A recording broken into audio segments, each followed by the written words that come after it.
নমস্কার বন্ধুরা, সবাইকে স্বাগত জানাচ্ছি বর্ষাস কিচেনে। আজকে আমি বানাচ্ছি একদম ঘরোয়া স্টাইলে আলুর দম। খুব সহজে কীভাবে বাড়িতে এটি তৈরি করবেন চলুন দেখে নেওয়া যাক। সবচেয়ে প্রথমে আমরা সর্ষের তেল গরম করে নেব কড়াইতে। এবার জিরে তেজপাতা দিয়ে ভালো করে ফোড়ন দিয়ে আমার সেদ্ধ করে রাখা আলুগুলো একটু নাড়াচাড়া করে নেব। এরপরে আমার কুচনো কিছু পেঁয়াজ আমি এতে দিয়ে দিলাম। পেঁয়াজটিকে আর আলুটিকে একসঙ্গে ভালো করে নাড়িয়ে চাড়িয়ে ভেজে নেব। এরপরে দিয়ে দিলাম হলুদ গুঁড়ো, লবণ পরিমাণ মতো।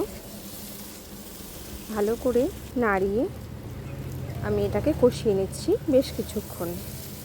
আমার এটা প্রায় কষানো হয়ে গেছে। আমি এবার এতে কয়েকটা টমেটো দিয়ে দেব। টমেটো আমি দিয়ে দিলাম।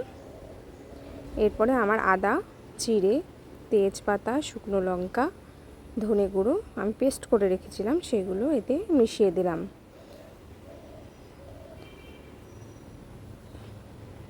কিছুটা জলও আমি দিয়ে দিচ্ছি। তো এবার ভালো করে কষিয়ে এটা নামিয়ে নিন। ব্যাস, একদম ঘরোয়া স্টাইলে তৈরি হয়ে গেল আলুর দম। তোমরা লুচি, পরোটা, রুটি, খিচুড়ি